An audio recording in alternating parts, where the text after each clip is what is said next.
Haleluya. Minggu lalu saya melihat video kita, kebaktian kita sebenarnya hanya kurang lebih 30 menit atau 40 menit ya. Tapi saya lihat hampir beberapa minggu ini kita lihat waktu ada tambah sedikit ya, panjang sedikit. Tapi tidak apa saudara, kita beribadah kepada Tuhan. Supaya saya merancang untuk mengkhotbahkan message-message yang pendek supaya kita senang ingat dan senang ikut. Tapi kadang-kadang merasakan ada banyak yang perlu disentuh, banyak yang perlu dijelaskan, dihuraikan. Jadi kadang-kadang saya ambil waktu lebih. Ya tidak apa saudara, Anda diberkati karena mendengar dengan lebih. Puji Tuhan. Amin. Dan saya membenarkan Tuhan bekerja, membenarkan Tuhan dan Roh Tuhan bekerja melalui saya dan dipakai untuk menyampaikan firman Tuhan. Ya, kita hanya alat di dalam tangan Tuhan, saudara-saudara, tidak lebih daripada itu. Dan kita berdoa dan berdoa bahwa firman yang kita sampaikan akan menjamah banyak jiwa dan mendorong sehingga kita diteguhkan di dalam iman dan kita melayani Tuhan, hidup berubah dan hidup keadaan dalam hidup kita bukan saja secara rohani tapi secara keseluruhan ya saudara, secara materi, secara fisikal, secara spiritual, emotional ataupun financial akan berubah saat kita setia kepada Tuhan, bertumbuh di dalam Tuhan saudara-saudara. Karena Yesus berkata dia datang untuk memberikan kita hidup dan mempunyainya dengan kelimpahan atau berkelimpahan. Jadi saat kita mengenal Yesus saudara-saudara, kita juga diberkati bukan saja dengan keselamatan supaya kita ini selamat dan masuk surga, tapi dalam hidup ini, dalam dunia ini, kita juga diberkati, dilengkapi, dan dibekalkan dengan segala sesuatu untuk membuatkan hidup kita menjadi lebih baik dan juga hidup kita menjadi berkat kepada orang lain, saudara-saudara. Dan inilah yang kita mau lihat. Inilah yang kita mau terjadi di dalam kehidupan kita. Itu sebabnya firman Tuhan harus diberitakan. Itu sebabnya kita harus datang kepada Tuhan dan mendengar firman Tuhan. Saudara-saudara, setiap minggu. Amen. Nah, malam ini saya mau selesaikan siri tentang perkataan mulut kita, kuasa di dalam perkataan, di dalam mulut kita ya. The power of mouth confession yang sebenarnya boleh membawa perubahan dan boleh mengubahkan keadaan kita, hidup kita. Ya, saudara-saudara, ada kuasa di dalam mulut kita, kuasa di dalam lidah kita. Ya, Amsal 18, 20, 21 berkata, kuasa lidah, kuasa hidup dan maut itu berada di dalam kuasa lidah. Hidup dan mati berada dalam kuasa lidah. Life and death is in the power of the tongue. Jadi kita belajar untuk memakai lidah kita, perkataan kita maksudnya, mulut kita ya, perkataan kita maksudnya apa yang kita istiharkan, apa yang kita ucapkan setiap hari. Saudara-saudara, sebenarnya mengubahkan kehidupan kita. Ya, bukan kadang-kadang, biasanya dengan mulut kita juga apa yang kita katakan, apa yang keluar dari mulut kita menentukan mood kita pada hari itu. Kalau saat ini mulut saya bercakap tentang perkara negatif dan marah-marah dengan suara keras, itu akan membawa kesan di dalam pikiran kita, yang akan membawa kesan di dalam emosi kita, perasaan kita. Jadi kadang-kadang orang tidak paham, atau kita sendiri pun tidak paham, kenapa saya merasa seperti ini. Sebenarnya saudara, ia berbalik kepada mulut kita dan lidah kita.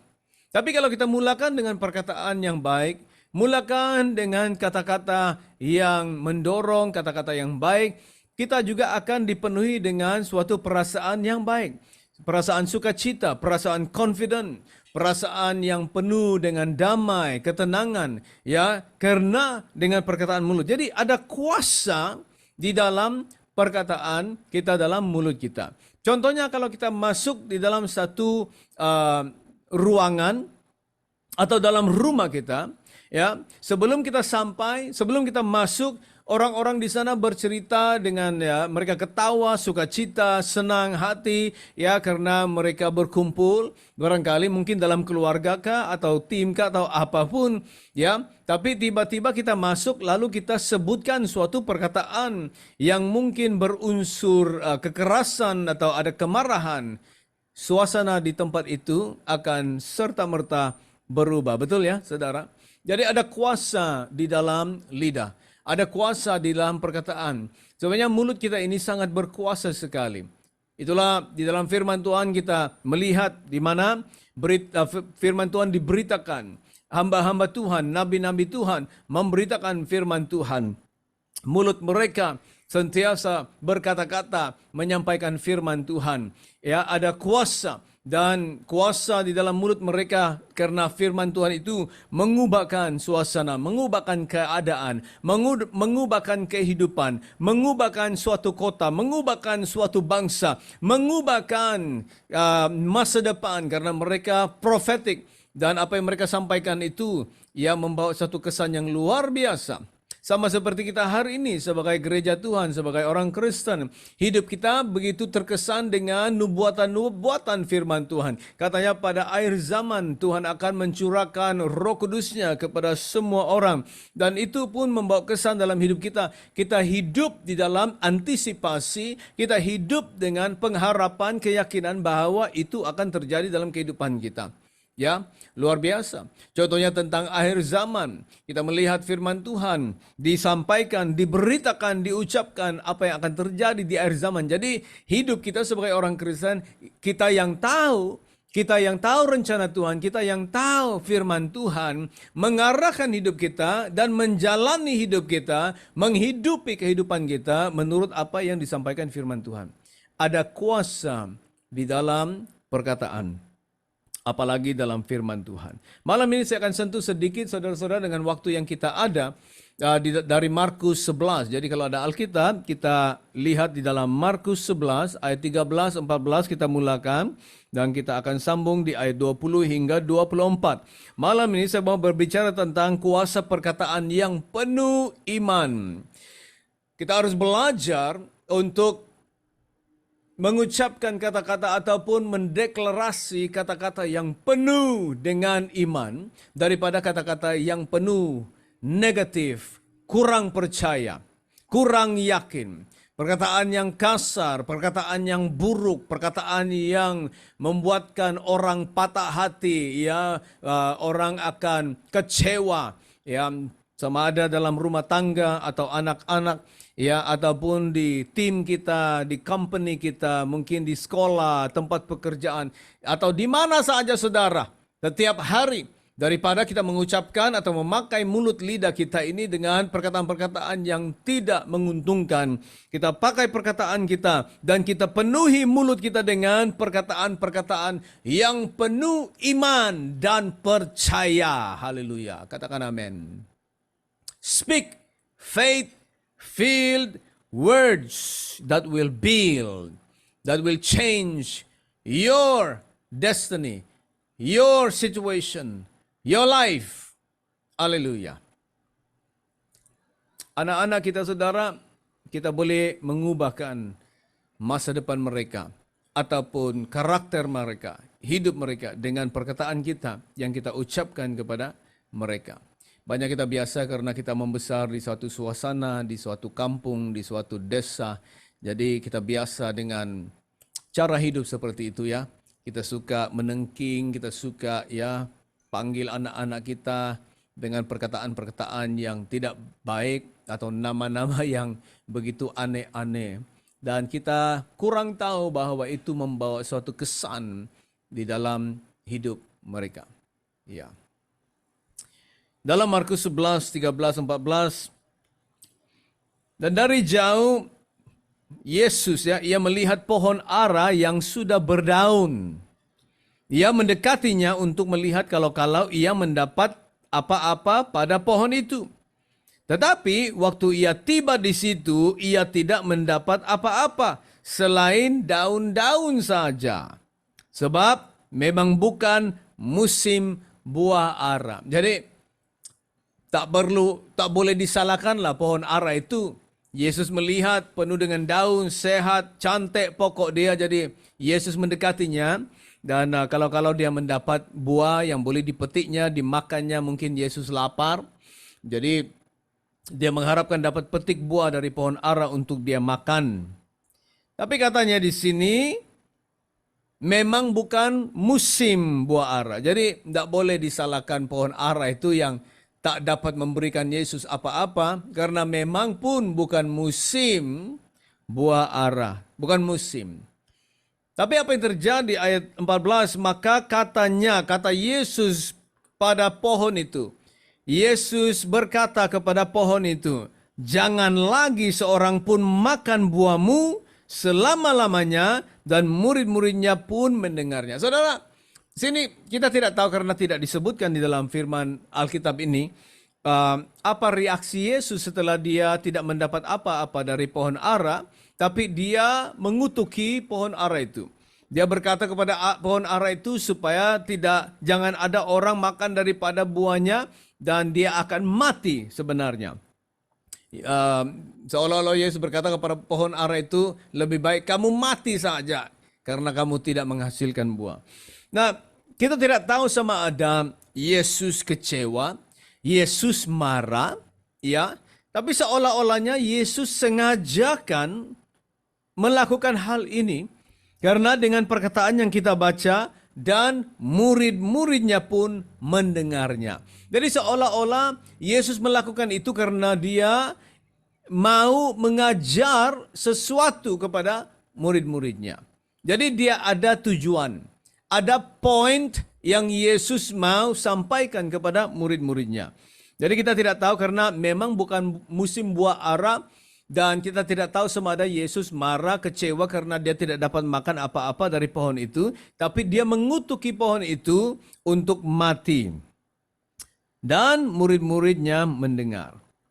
Di ayat 20, waktu mereka kembali dan mereka lalu atau lewat di jalan itu lagi. Ayat 20, pagi-pagi ketika Yesus dan murid-muridnya lewat, mereka melihat pohon ara tadi sudah kering sampai ke akar-akarnya. Mati. Mereka lihat pohon ara itu karena mereka lewat atau lalu di tempat yang sama keesokan harinya. Ayat 21, maka teringatlah Petrus akan apa yang telah terjadi. Petrus telah mendengar. Dia dengar Yesus kutuki pohon ara itu kemarin. Dan hari ini dia lihat pohon ara itu mati sampai ke akarnya. Dan Petrus melihat, lalu dia ingat, kemarin Yesus mengutuki pohon ara ini. Dan memang dia mati. Maka teringatlah Petrus akan apa yang telah terjadi. Lalu ia berkata kepada Yesus, Rabi, lihatlah pohon ara yang kau kutuk itu sudah kering, sudah mati. Yesus menjawab mereka, percayalah kepada Allah.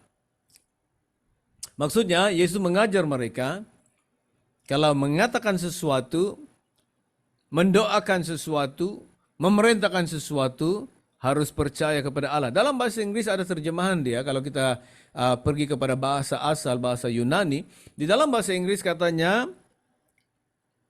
percayalah kepada Allah atau have faith in God. Itu memang terjemahan yang tepat dari bahasa Inggris. Have faith in God atau percayalah kepada Allah. Tapi di dalam bahasa asal, bahasa Yunani, sebenarnya perkataan have faith in God atau percaya kepada Allah bermaksud have the faith of God. Atau maksudnya milikilah iman percaya Allah. Bukan percaya atau iman manusia, tapi iman percaya Allah. Jadi have the faith of God, kata Yesus. Have the faith of God. Milikilah iman percaya Allah. 23, aku berkata kepadamu, kalau kamu memiliki iman percaya Allah ini, have the faith of God, sesungguhnya barang siapa, maksudnya siapa saja yang percaya Yesus. Siapa saja, orang timur, orang boleh, orang putih, orang Filipin, orang siapa saja, barang siapa berkata kepada gunung ini. Kan tadi berbicara tentang pohon ara. Kenapa sekarang Yesus berkata kepada gunung? Barang siapa berkata kepada gunung ini, beranjaklah dan tercampaklah ke dalam laut, asal tidak bimbang hatinya, tetapi percaya bahwa apa yang dikatakannya itu akan terjadi, maka hal itu akan terjadi baginya. Tadi kan pohon ara, tapi sekarang kata Yesus, siapa yang berkata, barang siapa berkata kepada gunung ini. Nah, saya melihat ini, saudara. Ini saya punya terjemahan ataupun pendapat saya. Yesus kata, saya memerintahkan mengutuki pohon ara ini dan dia mati. Ini hal kecil, saudara. Ini hal kecil. Tetapi iman yang sama, iman yang dari Allah, iman yang sama, bukan saja boleh membuatkan pohon ara ini untuk mati sampai ke akarnya, tetapi itu boleh memerintahkan gunung untuk dipindahkan. Maksudnya bukan saja masalah kecil, ini kecil saja pohon ara ini.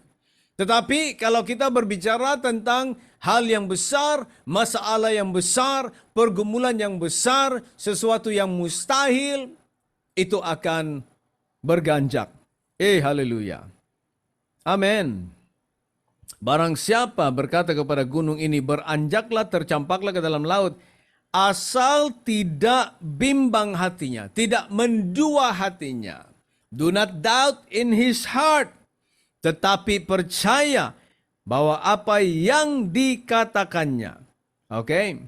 Katanya barang siapa berkata apa yang dikatakannya itu akan terjadi, maka hal itu akan terjadi. 24, karena itu aku berkata kepadamu, apa saja yang kamu minta dan doakan, percayalah bahwa kamu telah menerimanya. Kamu telah menerimanya, bukan akan menerimanya, tapi telah. Jadi itu doa dalam iman. It's a faith prayer. Kita doa, kita percaya sudah terima, telah menerimanya, maka hal itu akan diberikan kepadamu. Luar biasa. Di sini Yesus mengajar kita sesuatu, saudara. Perkataan yang penuh dengan iman. Kata-kata yang penuh iman. Faith-filled words. Penting sekali dalam kehidupan kita. Dan banyak orang Kristen sebenarnya tidak mempraktikkan hal ini. Banyak orang Kristen sebenarnya tidak melakukan hal ini dalam hidup mereka. Dan mereka berdoa hanya doa berharap. Oh Tuhan, kalau Tuhan izinkan, kalau Tuhan mau, Tuhan akan berikan. Tuhan, saya doakan ini, kalau Tuhan izinkan, kalau Tuhan, kalau Tuhan berikan, haleluya. Kalau Tuhan tidak berikan, mungkin kehendak Tuhan tidak berikan. Dan banyak orang Kristen berdoa dengan berharap, tapi dia tidak berdoa dengan percaya dia telah menerimanya. Itu dua perkara yang berbeda. Banyak orang Kristen tidak menerima apa yang mereka doakan karena mereka tidak berdoa dengan cara Markus 11 ayat 13 hingga 24. Ini Yesus yang berkata, saudara. Dia berkata 23, barang siapa berkata kepada gunung ini. Ada waktu kita harus berkata kepada gunung-gunung kita. Kita harus memerintahkan problema-problema kita, masalah pergumulan kita, apa yang kita alami, saudara. Apa yang kita doakan, kita harus perintahkan kadang-kadang. Banyak orang Kristen diajar dan hanya belajar untuk berdoa mengharapkan. Oh Tuhan, Tuhan kami perlu ini, Tuhan kami perlu itu, Tuhan. Kalau lah Tuhan izinkan, kalau Tuhan, kehendak Tuhan, kehendak kalau. Banyak orang Kristen kalau. Saudara, kita harus berganjak daripada itu, berpindah daripada orang Kristen kalau kepada orang Kristen yang percaya, dia doa, percaya, dia telah menerimanya. Itu berbeda sekali. Kalau Anda tidak sehat, kalau Anda ada masalah, berdoa, walaupun Anda masih sakit, walaupun Anda masih ada masalah, anggaplah diri Anda sudah disembuhkan karena itu menurut firman Tuhan, karena bilur-bilurnya kita sudah sembuh. Itu standar firman Tuhan. Orang yang belum berubah, kita istiarkan bahwa dia adalah ciptaan baru. Barang siapa berada dalam Kristus, dia adalah ciptaan baru. Yang lama sudah berlalu, lihatlah yang baru sudah datang. Itu standar firman Tuhan. Karena Yesus sudah membayar harganya. Yesus berkata di atas kayu salib, Yohanes 19:30 katanya, sudah selesai. Berapa banyak di antara kita mau percaya dengan itu?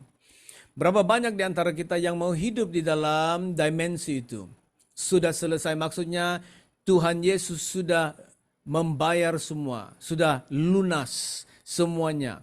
Yang kita perlukan, kesembuhan kita perlukan, mujizat kita perlukan, pertolongan Tuhan yang kita perlukan, penerobosan, perubahan, kemerdekaan, kemenangan. Apa saja dalam kehidupan ini saudara sudah diberikan, sudah lunas, sudah selesai, sudah diberikan kepada kita. Berapa di antara kita yang lihat, mengerti, dan hidup di dalam dimensi itu? Haleluya. Kalau kita lihat ke kehidupan para rasul, mereka hidup di dalam dimensi itu. Memberitakan firman Tuhan, melakukan mujizat, menyembuhkan, mempercayai Tuhan. Mereka hidup di dalam dimensi itu. Hidup dimensi para rasul. Kita jarang jumpa hari ini. Banyak orang Kristen, banyak yang melayani, banyak yang setia kepada Tuhan. Tapi mereka tidak hidup di dalam dimensi kehidupan para rasul yang Yesus berikan. Karena mereka sangat mengerti, mereka melihat Yesus di kayu salib. Mereka mengalami, mereka tahu, mereka berjalan bersama dengan Yesus. Yesus dipamerkan di hadapan mereka.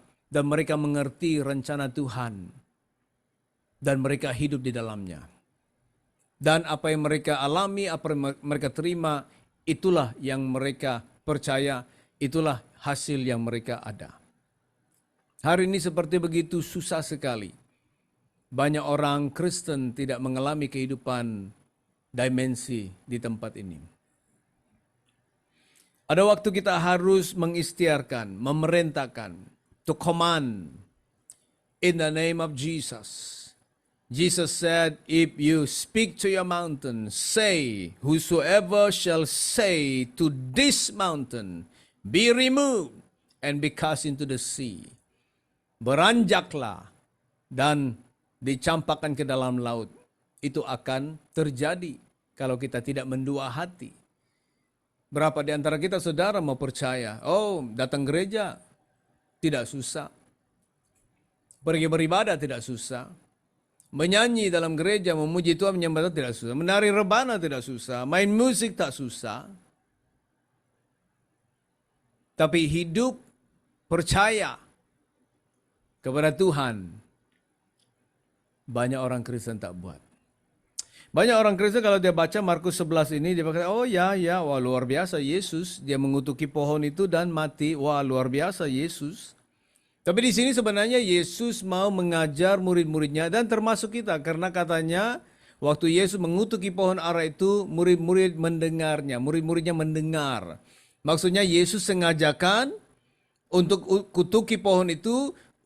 Yesus sengajakan untuk murid-muridnya mendengar. Karena ada lesson, ada pelajaran yang Yesus mau sampaikan kepada mereka keesokan harinya.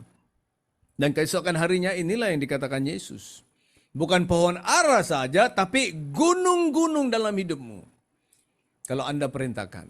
Dengan ini, mulut ini, dengan lidah ini, saudara-saudara. Begitu luar biasa sekali. Amen. Di dalam firman Tuhan kita melihat banyak contoh-contoh. Saya mau bagi saja contoh yang paling kita ingat ya, di dalam Kejadian 1 ayat 6 selalu disebutkan berfirmanlah Allah. Jadi Allah menciptakan segala sesuatu dengan berfirman, maksudnya dia berkata. Karena dalam bahasa Inggris, and God said, God said, ataupun berkatalah Allah, berfirman Allah atau berkatalah Allah. Berkatalah Allah, Kejadian 1:6, jadilah cakrawala di tengah segala air untuk memisahkan air dari air. Jadi dia memerintahkan. Dia perintahkan. Kejadian 1:9, berfirmanlah Allah atau berkatalah Allah. Kejadian 1:11, Kejadian 1:14, 1:20, Kejadian 1:24, Kejadian 1:26, berfirmanlah Allah atau berkatalah Allah. Kita diciptakan menurut gambar dan rupa Allah. Dan kita diberikan suatu kebolehan yang sama, saudara.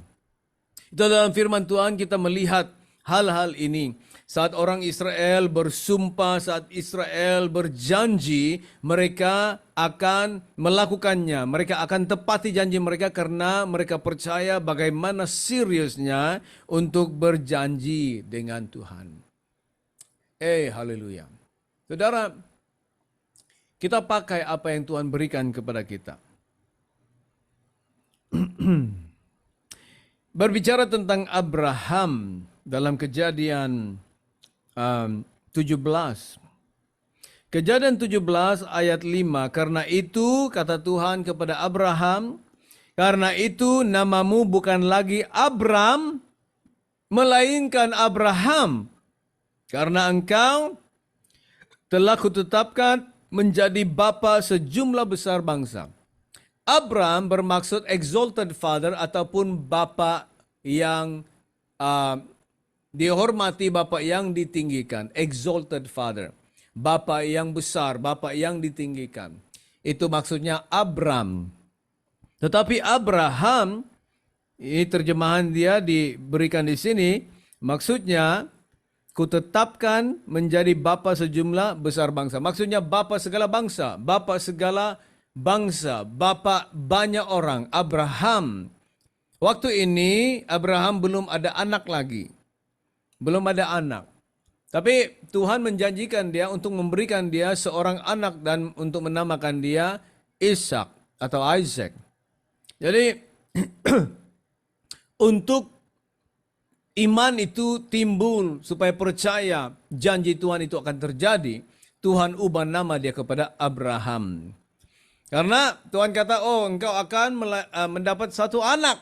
Tapi Abraham kata, saya sudah tua, tidak ada, istri saya pun sudah tua, dan tidak ada lagi kebolehan untuk melahirkan atau mengandungkan anak dan melahirkan anak. Tidak ada. Tuhan, kami sudah tua, sudah kering Tuhan. Tuhan ubah nama dia supaya dia akan istiharkan itu, atau orang panggil dia, orang akan mengistiharkan itu kepada dia. Abraham, Abraham, bapa segala bangsa, bapa banyak orang, bapa banyak orang. Sama juga dengan Sarah menjadi ibu kepada raja-raja, putra-putra, the mother of princes, mother of kings, mother of nations. So, sama dari Sarai kepada Sarah, Abram kepada Abraham. Jadi kedua-duanya diubah nama mereka di sini dalam Kejadian 17 untuk mereka istiarkan itu berkali-kali bahwa mereka akan menjadi bapa dan ibu kepada segala bangsa dan kepada banyak orang. Amin, saudara. Saudara, luar biasa kalau kita praktikan ini, kalau kita istiharkan berkat Tuhan, pekerjaan Tuhan dalam hidup kita setiap hari dan banyak kali. Istiarkan, saya diberkati. Saya adalah orang yang diberkati. Banyak firman-firman Tuhan tentang perkara ini. Ya, banyak.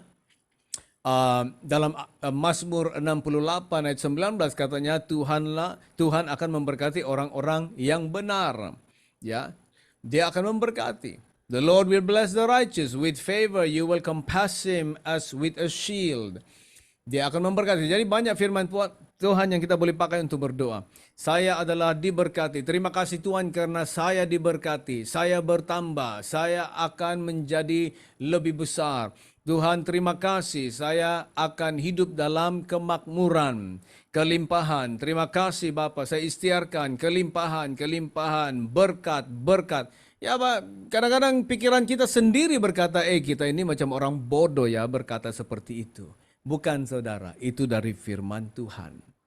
Karena Tuhan sengaja mengubahkan nama Abraham dan Sarah supaya akan mereka istiharkan berkali-kali. Kami sudah tua, tapi kami akan menjadi ibu dan bapa segala bangsa. Mungkin teman-teman mereka berkata, Allah, kamu ini bodoh lah Abraham. Sudah tua, mana boleh ada anak lagi.